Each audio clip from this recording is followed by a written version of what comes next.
Princess Quest to poprawne zakończenie Security Breach. Spodziewaliście się czegoś takiego? No, wiele osób tak, bo do wyboru był Burn Trap, jedyna ścieżka kończąca się cutscenką, a także Princess Quest, jedyne 3-gwiazdkowe zakończenie. Oba były specjalne. No i choć pliki gry nazywały Burn Trapa prawdziwym zakończeniem, to wyszło jak wyszło.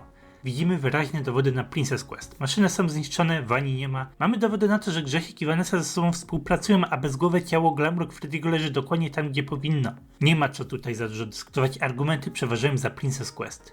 No ale teraz zabawa zaczyna się od nowa, DLC też ma swoje zakończenia. Mamy 3 możliwe ścieżki, więc jak myślicie, która z nich jest poprawna? Czy Cassie zginęła w spadającej windzie? Czy zniszczyła Mimika z Cooperem? Czy może wyjechała do Brazylii?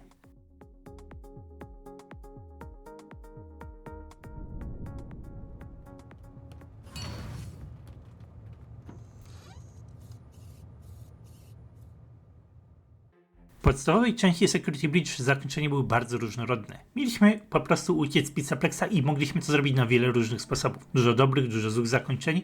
W DLC jest inaczej. No niestety nie ma zakończenia, w którym Cassie odpowiedzialnie dzwoni na policję. Do samego końca gra jest całkowicie liniowa. Podróżujemy po Pizzaplexie, niszczymy wszystkie security nody i zmierzamy do podziemia. Ta ścieżka jest niezaprzeczalnie kanoniczna, bo nie ma innej opcji, po prostu ruszamy w głębinę Pizzaplexa na pomysł Grzesiowi, ale ten tak naprawdę był impostorem. Słowami Candy Cadetta, potwór nauczył się naśladować śpiew matki i oszukał dziecko. Spotykamy robota, którego celem jest imitowanie innych. I do tego momentu wszystko jest stałe, wszystkie security nodes zostały zniszczone, pojawiła się droga ucieczki dla Mimika, a Gregory i Vanessa zaczęli podejmować nowe kroki w związku z Pizzaplexem. Dopiero od tego miejsca zaczynają się różne możliwości zakończenia tej historii. No i najbardziej podstawową opcją jest ucieczka do windy. Cassie słucha wskazówek Grzesia, ucieka przed Mimikiem, wybiega do windy. Mimik daje pokaz swojej niesamowitej siły, ale zostaje na dole. No i niestety nie jest to dobre zakończenie, bo Gregory zrzuca windę. Raczej tego dziewczynka nie przeżyła. Ale historia kończy się cliffhangerem, z ciemności dochodzi głos Roxy, która woła Cassie. To jeszcze nie jest koniec. Roxy uratuje swoją przyjaciółkę, historia ruszy dalej, ale no na tym DLC Ruin się kończy. No, Cassie wciąż mogła zginąć. To jest FNAF Historia o duchach. Są teorie, że Cassie nienawidzi Roxy na przykład. A może stanie się częścią Vani Network, kto wie. Jest dużo kierunków dla kontynuacji tej historii. Ale w tym miejscu pojawia się debata. Czy myślicie, że Grzesiu naprawdę zrzucił windę? Jeżeli wierzyć plikom gry, to tak właśnie było. Mówi to Gregory, a nie mówi tego Grimik. Ale nie wszyscy tym plikom wierzą. Mimik jak najbardziej mógł grzebać przy stramach windy, które widzieliśmy. Mógł zrzucić Cassie w przepaść. No i mógł imitować głos Grzesia. Słyszymy zakłócenia tuż przed tą zdradą. Mimik mógł właśnie wtedy przyjąć kontrolę nad głośnikiem. Ma taka opcja sens. Pliki gry mówią co mówią, ale nie powinniśmy się kierować plikami gry. Nie do tego służą. To jest twist na przyszłą grę, więc mogli to ukrywać. Ogólnie dużo osób używa argumentu, że napisy się dwoją w zakończeniu, ale to nic nie znaczy. No, wyraźnie widać, że to jest błąd w napisach, bo nie są synchronizowane z dźwiękiem. Wyraźnie słychać tylko jeden głos, napisy za niczym nie świadczą. Mamy inne, lepsze argumenty za tym, że to Mimik mógł zrzucić windę. No, z początku myślałem, że to jest wina Grzegorza. Dużo dyskusji zwraca uwagę na chip w głowie Cassie, że było już dla niej za późno i dlatego to zrobił. Ale te argumenty na Mimika są dobre i trochę bardziej w tym kierunku teraz idę. Choć raczej nigdy nie będziemy całkowicie pewni. Gregory i Cassie muszą się najpierw ze sobą skonfrontować i mogą z tego zrobić bardzo ciekawą tajemnicę na przyszłą grę. Nie wiadomo komu ufać. Grzesiu będzie wypierał się swoich zbrodni wojennych. Chciałbym coś takiego zobaczyć. Następny z kolei będzie Brazil Ending. Tunele, którymi uciekamy przed Mimikiem, mają wiele odgałęzień i musimy zaufać Grzegorzowi, żeby iść w poprawnym kierunku. Ale w jednym ze złych korytarzy jest makieta Fredbeara, która reaguje z maską Vani i przenosi nas do tego dziwnego miejsca, do świata po części narysowanego, w którym Grzej, Vanessa i Helpi bezpiecznie się ukryli. Widzimy polanę z zakończenia. Ale no, to oczywiście nie jest prawdziwy Grzesio. On mówi, znalazłem kryjówkę, czyli kontynuuje kłamstwo Mimika. To nie jest prawdziwe miejsce, to nie jest szczęśliwe zakończenie. Ale gdzie Cassie w ogóle trafiła? Żeby sobie to wyjaśnić, Brazil Ending samym tytułem nawiązuje do filmu z 1955 roku, też o nazwie Brazil. Film opowiada o mrocznej, dystopijnej przyszłości, zbudowanej na biurokracji, zbudowanej na ledwo działającej technologii. Przedstawiony świat jest bardzo absurdalny. Za twoje własne przesłuchanie wystawią ci fakturę, bo marnujesz ich czas i papier. Spektakularnie rozwalą ci dom podczas aresztowania. Świat jest mroczny, ale jest też głupkowaty. No i film kończy się tym, że bohater ucieka z tej dystopii na zielone pola, nietknięte przez technologię. Z tym, że bohater wymyślił sobie to zakończenie.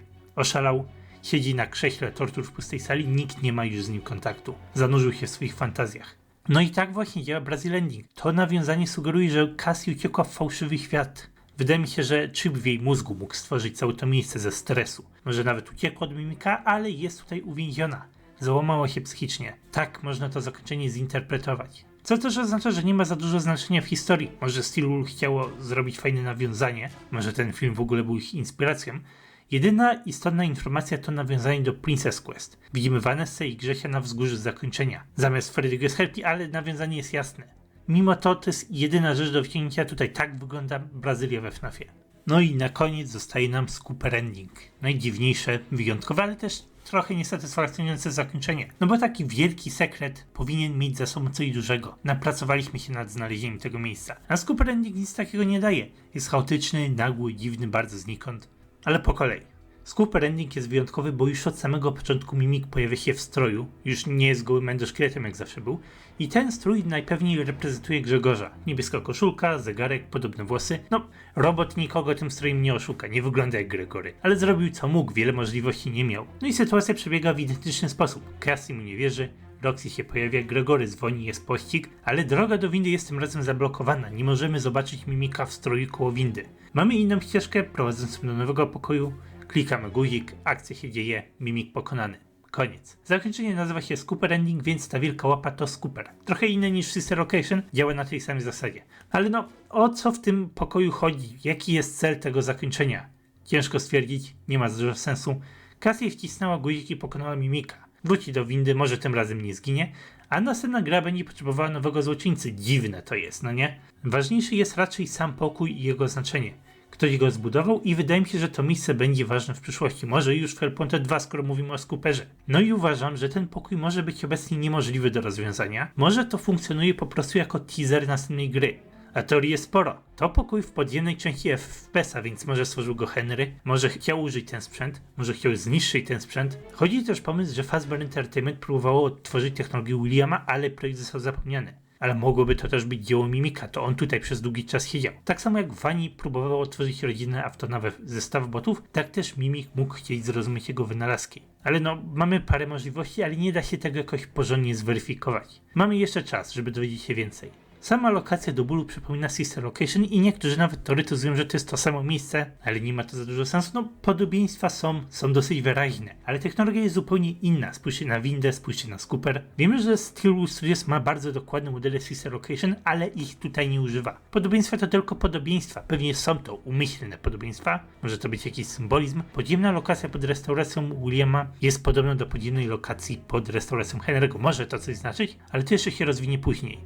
No i zakończenie pokazuje więcej niż sam Scooper. Zarysowuje nam Mimika, potwierdza jeszcze bardziej jego rolę. Robot ma swoje zasady i świata poza nimi nie rozumie. Jest idealnym aktorem, który wierzy, że staje się postaciami, które imituje, ale nie rozumie, że jego kostium Grzegorza nikogo nie oszukuje. Dużo osób zwróciło też uwagę na podobieństwa między tym zakończeniem a Burn Trapem. Robot w stroju zmierza w naszym kierunku. Coś pojawia się po prawej, łapie robota, podnosi, zabiera. Może chcieli w ten sposób pokazać podobieństwo między Burn Trapem i Mimikiem jako następny argument za czym, że to jest ta sama postać. No, nie jest to żaden decydujący argument, ale warto o tym wspomnieć. No i jak myślicie, czy Scooper Ending ma szansę być poprawnym zakończeniem? No, nie podoba mi się za bardzo z strony fabularnej, ale nie odrzucam go jeszcze całkowicie. Ma jakieś swoje argumenty, bo po odblokowaniu sekretu gra wymusza na tobie pójście do Scoopera. Droga do windy jest zasypana gruzem, nie da się już tam dotrzeć, musisz usunąć cały zapis gry dla podstawowego zakończenia. No i tak zaprogramowana gra trochę sugeruje, że to jest poprawne. Choć to jeszcze nie jest nic decydującego. Ale weźmy pod uwagę to, do czego Scooper służy. Co jeżeli Mimik tak naprawdę nie został tutaj zniszczony, a otrzymał remnant? To byłby duży twist, który dawałby jakiś potencjał temu zakończeniu. Mimik wyewoluuje w coś znacznie większego od siebie. No i tak wyglądają 3 zakończenia ruiny. Mamy windę, Brazylię, łyżkę. Fajne zakończenia, ale są bardzo chaotyczne. Steelwood niestety sobie z nimi za bardzo nie radzi. Wydaje mi się, że powinny być mniej nagłe, powinny wyjaśnić więcej co się dzieje. No, nie wiem jak to ogólnie opisać, bo naprawdę na różne sposoby można zakończenia zrobić. W grach Steelwood największym problemem jest to, że każde zakończenie jest zagadką. Wydaje mi się, że nawet w grach Scotta było tego mniej. Sister Location był trochę zagadkowy, ale był też wyraźny w tym, co się stało. FPS miał w sobie wielki monolog, a wszystkie poprzednie gry to w ogóle prawdziwych zakończeń nie miały. Pojawił się co najwyżej jakiś czek czy gazeta na koniec. Ale jak już omówiłem zakończenie, to jest jeszcze jeden temat do omówienia, bo zakończenie jednej gry to wprowadzenie do następnej gry, więc porozmawiamy sobie trochę o przyszłości serii. Które zakończenie jest w końcu kanoniczne? No, według mnie winda. Głos Roxy to oczywisty cliffhanger, daje największy potencjał na kontynuację. Ale no, jak już wiemy z podstawki gry, nie będziemy mieli całkowitej pewności, dopóki następna gra nie wyjdzie. Bo na ten moment nie musimy znać kanonicznego zakończenia. Na ten moment wszystkie są poprawne. Mamy 3 możliwe rozwiązania historii. Kanoniczne zakończenie nie ma wpływu na historię DLC i będzie istotne dopiero w następnej grze. Oczywiście potrzebujemy jakichś założeń, żeby robić teorię. Ja uważam, że zakończenie z windą jest poprawne, ale nie zdziwię się, jeśli będzie to coś innego. To nie jest sprawa życia i śmierci. Na ten moment zakończenia są 3 i wszystkie 3 są ważne. Tyle. Chcę też porozmawiać o Mimiku. Jeżeli to rzeczywiście on zniszczył windę, to jak myślicie? Dlaczego w ogóle imitował głos Grzesia? Chciał zabić Cassie, więc nie ma znaczenia, co ona będzie sobie myślała przed śmiercią. Dlatego wychodzę z taką propozycją: Mimik nie chciał zabić Cassie. Chciał ją oszukać, chciał ją zwrócić przeciwko Grzegorzowi, bo w podziemiu mamy 3 postacie. Jest Mimik, Roxy i Cassie. Wiecie, co ich wszystkich łączy? Nienawidzą Grzesia. Jednej zabrał oczy, drugiego uwięził, trzecią zdradził i może nawet zabił, a przynajmniej tak jej się zdaje. Mimik oszukał Cassie, żeby zrobić z niej współpracownika. No i Mimik wcześniej zniszczył Roxy, więc prawdopodobnie zacznie ją imitować. To on pewnie mówi o zakończeniu. Więc będzie miał swoją własną zemstę, ale będzie też imitował zemstę Roxy, bo jest świetnym aktorem. Dostaniemy więc nowego Mimika i nową Vani. Cassie korzysta z maski, ma chip w mózgu. Podoba mi się pomysł, że jej duch będzie kontrolował Vani Network. Będzie wyjątkowym duchem, ale stanie się też Vani. Nazywam to Roxymik i Kasani. Roxy Mimik, Cassie Vani, rozumiecie? Pomysł brzmi realnie, wykorzystuje ogromny potencjał tego zakończenia, dlatego wydaje mi się, że tego właśnie można się spodziewać z następnych gier. No i ostatni temat. Jak już mówiłem na innych filmach, nowe gry omawiają nowe postacie. Nie ma Williama. Jeremy jest nowym Jeremy. Jest Gregory i Cassie zamiast Mike'a.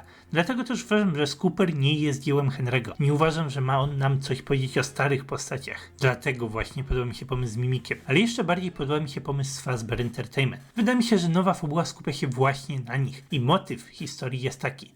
Wszystko, czego Fazbear Entertainment się dotknie, kończy się katastrofą. Firma ucina koszty, ukrywa zbrodnie, nie dba o ludzkie życie. Wiele ich polityk prowadzi do śmierci różnych osób. Wydaje mi się, że właśnie to widzimy pod postacią Mimika. Glitch Trap powstał tylko dlatego, że Fazbear Entertainment cięło koszty i używało niebezpiecznej technologii. Tak samo można powiedzieć, że zbrodnie Williama kwitnęły dlatego, że Fazbear Entertainment mu na to pozwalało i zamiatało rzeczy pod dywan. Henry chciał zniszczyć i Fazbear Entertainment i Williama Aftona. Chciał zniszczyć i przyczynę i skutek. Ale udało mu się pokonać jedynie Williama. Wydaje mi się, że kiedy Scott zastanowił się nad nową fabułą, to uznał, że FFPS nie był dobrym zakończeniem dla historii całej firmy i dlatego właśnie powróciła w nowej grze. W następnych grach stanie się jasne, że pokonanie Mimika niczego nie rozwiązuje, bo zaraz ktoś inny pojawi się na jego miejsce. Ludzie i tak będą ginąć. Dlatego podoba mi się pomysł, że Hellpointed 2 nie będzie opowiadało o przeszłości, ale będzie opowiadało o tym, jak Fazbear Entertainment próbuje wykorzystać przeszłość do swoich celów. To, co widzimy w książkach, także sugeruje, że to nie jest historia Mimika, a historia Fazbear Entertainment. Trzeba dokończyć plan Henry'ego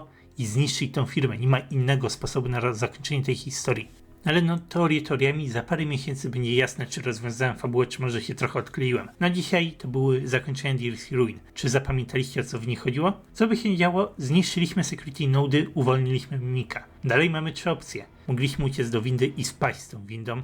Głos Roxy insynuuje kontynuację tej historii, a w zakończeniu pojawia się pytanie, czy to Grzesiu nas zdradził, czy może windę zrzucił tak naprawdę Mimik. Brazil Ending jest nawiązaniem do filmu Brazil i przedstawia po prostu Cassie, która oszalała i zamknęła się w swoim własnym komputerowo wygenerowanym świecie. No i Scooper Ending raczej na pewno wprowadza nam dużo rzeczy, które jeszcze wyjaśnienia nie mają, które będą wyjaśnione dopiero w przyszłych grach. Czym jest ten pokój? Kto stworzył ten Scooper? Hellpointed 2 wyjdzie jeszcze w tym roku i gra skupi się o Sister Location, więc pewnie już wtedy poznamy prawdę. Pracuję obecnie nad dosyć fajnymi filmami. Czy słyszeliście, że inna historia w książce Tales from the Pizzaplex wyjaśnia cały FNAF 4? No, nie wyjaśniła go, ale pomogła. Omówię to w następnym filmie w kolejności. Zaraz potem chcę powiedzieć jeszcze więcej na temat przyszłości serii. Trzeba się straszyć przed wyjściem Hellpointed 2. Na evencie PAX West parę osób zagrało w demo tej gry z 3 unikalnymi poziomami. Czekajcie na te filmy.